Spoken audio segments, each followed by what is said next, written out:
안녕하세요. 한국전기 오유진입니다. 자, 이번 시간에는 고조파에 대해서 한번 보도록 하겠습니다.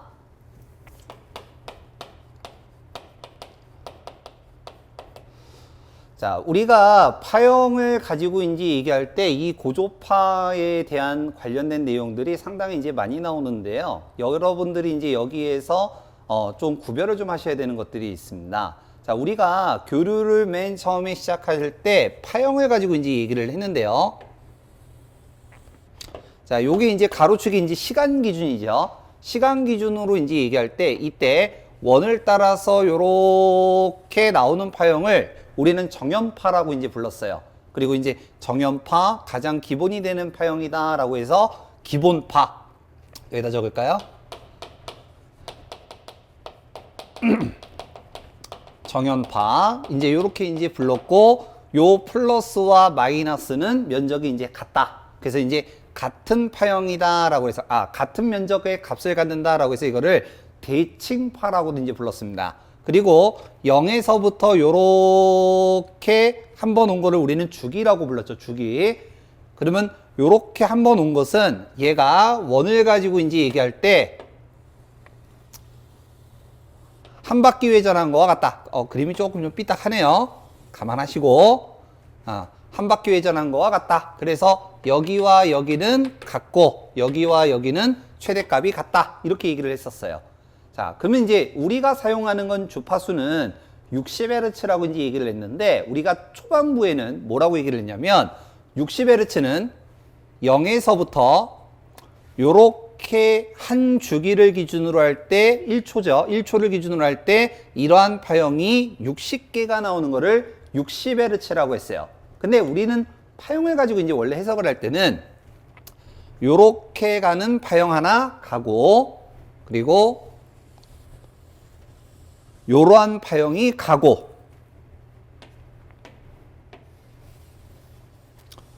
요러한 파형이 가고 4개 가고 5개 가고 60개가 동시에 흘러가는 거를 우리는 60Hz 이렇게 이제 부릅니다.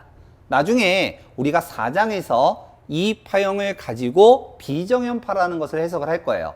자, 여러분들이 이제 지금 현재는 뭐만 기억하시면 되냐면 자, 요러한 파형 가장 기본이 되는 기본파 플러스 마이너스가 무조건 한 쌍이고요. 요렇게 가는 이 파형이 하나 가면은 우리는 뭐라고 부르냐면 1고조파, 2개가 가면 2고조파, 3개가 가면 3고조파, 60개가 가면 60고조파 이렇게 부른다라고 생각하시면 돼요. 자, 그래서 이 고조파를 가지고 이제 우리가 해석을 할 때 여러분들이 이제 기억하셔야 되는 게 3가지가 있어요. 자, 화면에선 조금 나갈 것 같아요. 여기다가 이제 하고 그 다음에 이제 다시 지우고 다시 쓸게요. 선로가 이제 이렇게 있을 때 우리가 이제 변압기가 이제 이렇게 이제 있겠죠. 그러면 이제 여기에서 3선이 이제 갈 거예요. 근데 이제 하나만 이제 그리겠습니다. 하나만. 자, 이때 결선은 Y결선이라고 하죠. Y결선이라고 할 때 여기를 우리는 뭐라고 부르냐면 중성점이라고 부른다라고 했죠. 그리고 성분을 가지고 얘기할 때는 뭐라고 불렀냐면 영상분이라고 불렀어요. 우리가 3장 맨 처음 시작할 때 했던 얘기죠. 그러면 전기가 왼쪽에서 오른쪽으로 이렇게 흘러간다라고 가정을 할 때 순방향으로 가는 거. 이 순방향으로 가는 걸 뭐라고 부르냐면 정상분이라고 불러요. 근데 전기는 가기만 해서는 안 되고 갔으면 되돌아가야죠. 그러면 되돌아가는 거는 이렇게 이제 표시를 할 수 있을 거예요. 그러면 순방향으로 가는 거를 정상분이라고 한다면 반대 방향으로 가는 건 뭐라고 부르냐면 역상분이라고 부릅니다. 역상분. 이때 정상분과 역상분 이 두 개가 같으면 뭐라고 부르냐면 이거를 평형이라고 부르는 거예요. 평형. 자, 여기에서 이제 한 가지 여러분들이 이제 한 가지 더 알고 가셔야 될 게 있어요. 지금 왼쪽에서 오른쪽으로 이제 간다라고 이제 이거를 순방향이라고 이제 얘기를 했는데 자, 여기서 우리 전기의 순방향은 요 원을 가지고 얘기할 때 시계 반대 방향으로 가는 거를 정상 방향이라고 얘기했죠. 우리 3장 맨 처음에 시작할 때 했던 내용이에요. 이거를 순방향이라고 얘기를 하고 요렇게 돌아가는 거를 우리는 뭐라고 불렀냐면 이거를 상회전이라고 불렀었어요. 상회전. 혹시 기억 안 나시면 지금 바로 외우세요. 시계 반대 방향으로 돌아가는 거를 상회전이라고 불러요. 그러면 1고조파 요거 가장 기본이 되는 기본파가 요렇게 돌아가겠죠. 정상 방향이죠. 그래서 가장 기본이 된다고 해서 기본파라고 그랬어요. 그러면 이 상회전이라고 표시가 되는 이 1고조파는 성분으로 따지면 정상분을 기준으로 한다. 이렇게 되는 거예요. 자, 다시 여기다 정리를 해드릴 거예요. 자, 그러면 3상에서는 세 가지 성분으로 해석을 하는데 영상분, 벡터합 제로가 되는 거, 그리고 정상분, 역상분 이렇게 되는 거예요. 그러면 이건 벡터합 제로라고 그랬고 정상분과 역상분이 같으면 뭐라고요? 평형. 그러면 얘하고 얘가 다르면 불평형이라고 부르는 겁니다. 얘를. 자, 그러면 실제 선로에서는 평형은 있을 수 있느냐? 없죠. 왜냐? 가면서 손실이 반드시 날 거거든. 그래서 정상분과 역상분을 가지고 얘기할 때 실제 선로에서는 평형은 없다라고 이제 하는데 이론적으로 봤었을 때는 같으면 평형, 다르면 불평형이라고 얘기하는 거죠. 자, 우리나라 같은 경우는 60Hz를 쓴다라고 그랬어요. 그러면 이러한 파형이 60개가 동시에 흘러가는 것을 얘기를 하는 건데 이때 이 60개를 성분으로 구별해보자 이거지. 성분으로. 자, 그래서 얘네들을 지금부터 이제 성분으로 표시를 한번 해볼게요. 자, 세 가지 성분, 영상분, 정상분, 역상분 요렇게 세 가지로 표시할 수 있고 영상분은 벡터합 제로, 그 다음 정상분은 순방향, 역상분은 역방향이라고 이제 보시면 되고요. 이 60개의 고조파를 얘네들로 나눠보겠습니다. 지금부터. 자, 먼저 식으로 표현할 때 정상분은 이렇게 써요. 3n 플러스 1이라고 쓰고요. 역상분은 3n-1이라고 씁니다. 그러면 요 n은 뭘 얘기하는 거냐? 그냥 상수를 얘기를 해요. 상수. 자, 예를 들겠습니다. 0 한번 집어넣어 볼게요. 여기하고 여기다가 0 집어넣으면 3 곱하기 0이니까 없어지고 남는 건 1 남죠? 0 집어넣으면 마이너스 1이니까 없는 거고요.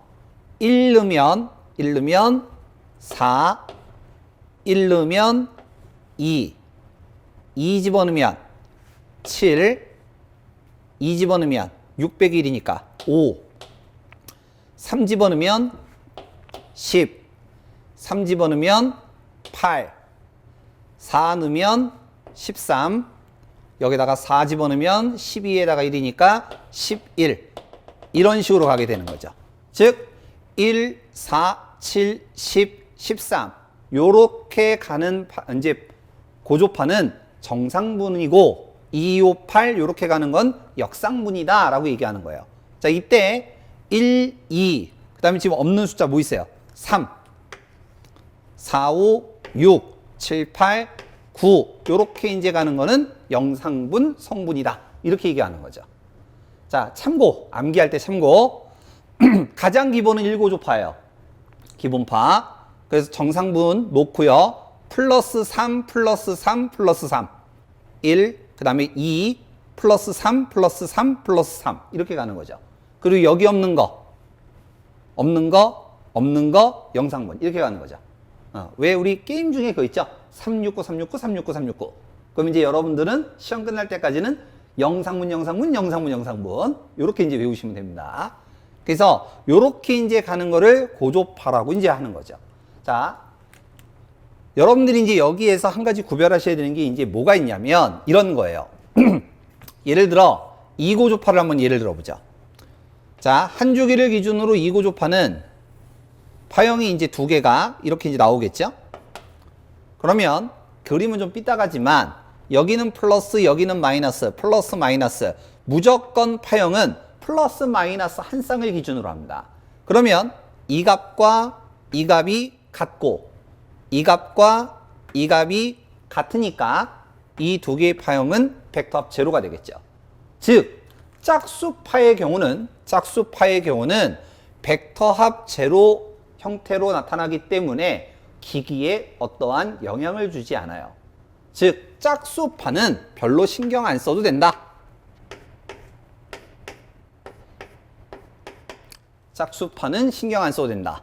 자, 그 다음 여러분들 좀 보기 편하게 제가 그림을 조금 좀 확연하게 차이나게 이제 그렸는데, 요게 지금 1고조파죠. 요게 2고조파고요. 요게 지금 3고조파예요. 자, 고조파 차수가 늘어나면 늘어날수록 최대값은 점점 작아지게 됩니다. 자, 이 얘기를 왜 하냐면 웬만한 기기들은 최대값이 가장 높은 1고조파에 맞춰서 제작이 되어 있어요. 근데 지금 짝수파의 경우는 벡터합 제로가 되니까 신경을 안 써도 되는데, 홀수파의 경우는 보세요. 요거랑 벡터합 제로, 그럼 요거 하나 남죠. 얘하고 없어지면 얘가 남을 거고, 얘하고 없어지면 얘가 남을 거예요. 홀수파의 경우는 파형이 하나가 남기 때문에 그 남는 파형만큼 기기에 충격을 주게 됩니다. 즉 기기는 망가질 수 있다라는 얘기예요. 근데 고조파 차수가 증가하면 증가할수록 최대값이 작아지잖아요. 그래서 작은 고조파들 10고조파 이상이 되면 기기에 별로 영향을 주지 않기 때문에 무시해 버려도 됩니다. 조금 쉽게 얘기할게요. 자, 제가 성인 남성이 세게 한번 이렇게 딱 때렸어요. 그럼 맞으면 충격이 세죠. 근데 조그마한 이제 어린이가 때렸어요. 자기 딴에는 세게 때린다고 때렸어. 근데 어른이 맞으면 안 아프잖아요. 힘의 차이가 있는 거죠. 그것처럼 최대값이 작아진, 크기의 값이 작아진 19조파 이상이 되면 기기에 그렇게 크게 영향을 미치진 않아요. 그래서 무시해버립니다. 근데 홀수파의 경우는 하나가 남잖아요. 하나가 남기 때문에 그거만큼 기기에 충격을 주기 때문에 얘네들에 대한 대책을 마련을 해야 돼요. 즉 3, 5, 7, 9 고조파에 대해서는 방지 대책을 수립해야 된다, 이런 얘기예요. 자, 근데 여러분들이 7고조파하고 9고조파는 신경 안 쓰셔도 돼요. 우리 이제 시험에서는 안 나오니까. 이제 실기 쪽에서 이제 가끔 물어보기는 하는데 그건 실기 가서 하셔도 돼. 필기는 두 가지만 하시면 돼요. 3고조파와 5고조파입니다. 그 중에서 먼저 5고조파입니다. 5고조파는 전력공학에서 출제가 되고요. 전력공학에서 출제가 되고 실기시험 문제로도 자주 출제가 돼요. 이 5고조파를 제거하기 위해서 우리 전력공학에서 사용하는 조상기가 있어요.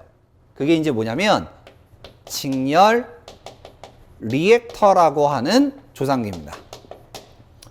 이 직렬 리액터는 공진을 통해서 이 5고조파를 제거하게 되고 이론상 4%, 실제로는 5에서 6%로 해요. 그래서 이 직렬 리액터하고 이제 관련된 내용은 이제 전력공학에서 이제 할 거니까 지금은 이런 게 있나 보다. 이것만 이제 알고 계시면 됩니다. 지금은 이런 게 있나 보다. 자, 가장 많이 나오는 건 바로 이 3고조파입니다. 3고조파 같은 경우에는 필기시험도 뭐 전력, 기기, 회로, 뭐 법규 뭐 많이 나오고요. 그리고 나중에 실기시험에도 이제 많이 나오는데 3고조파를 제거하기 위해서는 두 가지가 있어요. 첫 번째 Y결선을 한다라는 겁니다. Y결선이 여기 중성점이죠. 그럼 중성점이니까 여기에다가 뭘 할 수 있느냐? 접지를 할 수가 있어요. 그래서 중성점에서 이렇게 접지를 내서 3고조파를 제거할 수가 있는 거지. 그래서 3고조파를 제거하는 첫 번째가 Y결선입니다. 두 번째는 델타결선을 합니다. 델타결선에는 중성점이 없어요. 그러면 3고조파가 딱 들어오게 되면 여기에서 순환전류로 흘러가면서 자연스럽게 없어져요. 그래서 3고조파 제거 방법에는 두 가지, Y 직접 접지를 하거나 델타 결선한다. 이 내용은 상당히 많이 나오기 때문에 반드시 기억해 두셔야 돼요. 자, 고조파에 대해서 일단 간단하게 좀 한번 봤는데, 자, 이제 정리를 하자면 이렇게 됩니다. 자, 고조파는 세 가지 성분으로 일단 구별할 수 있다. 영상분, 정상분, 역상분. 그리고 정상분은 요렇게 쓰고 역상분은 요렇게 쓰는데 정상분은 정상 방향. 우리의 전기 순방향은 요 식의 반대 방향이 전기 순방향이라고 했죠. 이거 상회전이라고 부르고요. 그래서 정상분, 영상분, 정상분, 역상분으로 나누고 요렇게 했을 때 요렇게 구별할 수 있다. 자, 그 다음 두 번째입니다. 두 번째는 우리가 문제가 되는 고조파는 홀수파예요. 그 중에서도 3, 5, 7, 9. 요 고조파들이 문제고 7하고 9는 신경 안 써주셔도 되고 3고조파하고 5고조파를 신경 쓰셔야 되는데 5고조파를 제거하기 위해서는 직렬 리액터라는 것을 설치를 하고 이론상 4%, 실제로는 5에서 6%란다. 그리고 요거는 어떻게 이제 공진을 갖다가 하는지는 나중에 전력공학에 이제 하게 될 거고요. 3고조파를 제거하는 방법에는 두 가지. Y 직접 접지를 하거나 델타 결선을 한다라는 거. 그래서 고조파에 대한 내용은 요 정도만 이제 기억하셔도 충분히 이제 문제를 갖다가 접근할 때 어렵지 않게 푸실 수 있으실 거예요. 자, 그러면 고조파 요거 관련된 문제 한번 풀어보도록 하겠습니다. 자, 문제 한번 보도록 하겠습니다. 1번. 자, 다음 영상분이 아닌 고조파를 찾아라 라고 이제 얘기했는데, 자, 세 가지 성분이라고 그랬죠? 다시 한번 써보죠. 영상분, 정상분, 역상분. 자, 이때 정상분은 뭐라고 그랬어요? 3n 플러스 1 차수를 갖는 게 정상분. 역상분은 3n-1 차수를 갖는 게 역상분이라고 그랬고, 자, 우리 가장 기본이 되는 기본파는 무조건 1고조파죠. 노란색으로 쓸까요, 이거?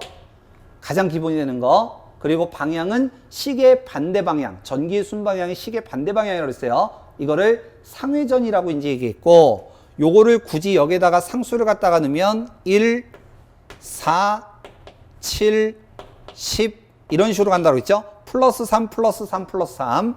그 다음에 여기는 2, 5, 8 이런 식으로 가고 여기에 없는 게 영상분이라고 했죠. 369, 369, 369, 369 이렇게 외우면 돼요. 자, 그러면 이제 여기에서 영상분이 아니라고 했으니까 369를 제외한 나머지 하나 찾아라 이 얘기가 되겠죠. 따라서 1고조파가 되겠습니다. 자, 2번. 다음 고조파 중 상회전의 방향인 고조파라고 했어요. 상회전은 정상, 순방향을 얘기하는 거죠. 그러니까 정상분 얘기하는 거예요. 그러면 1고조파가 되겠죠. 자, 3번. 자, 다음과 같이 되어 있을 때 3n 플러스 1일 때 상회전은 3n 플러스 1이니까 정상분을 얘기하는 걸 거고 요 놈은 기본파 방향이 되겠죠. 그러면 상회전은 기본파와 동일하다 이렇게 되겠지. 그래서 정답이 4번이 되겠고요. 4번. 자, 다음 고조파 상회전이 기본파에 대해서 반대라고 그랬어요. 요게 상회전이죠. 요 놈의 반대니까 역상분을 물어보는 거겠지. 그러면 2, 5, 8 따라서 2번 되겠네요. 5고조파. 자, 다음 5번. 비대칭 다상교류가 만드는 회전자계는 어떻게 되느냐라고 하는데, 자, 지금 여기에 비대칭이라는 단어가 있어요. 일반적으로 대칭 그러면 사방이 같다라는 거거든요. 근데 이제 비대칭은 크기가 다르다는 얘기예요. 그냥 쉽게 얘기하면 이런 거예요. 자, 가로, 세로 요 놈이 같은 사이즈라고 할게요. 그리고 이걸 사방으로 돌려. 그러면 어떤 모양으로 나오느냐? 원형으로 나오겠죠, 원형. 그래서 대칭 같은 경우는 원형 회전자계라고 얘기를 해요. 그러니까 요게 원형이지. 원형 회전자계. 죄송합니다. 대칭.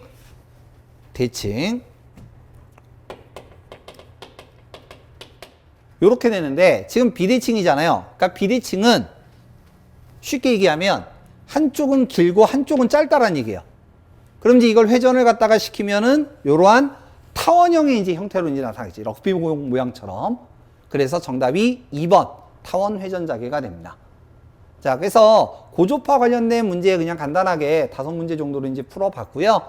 요 정도는 충분히 하실 수 있을 것 같으니까 요거만 잘 기억하시면 될 것 같아요. 자, 그러면 여기까지 하고 다음 시간에 뵙도록 하겠습니다. 감사합니다.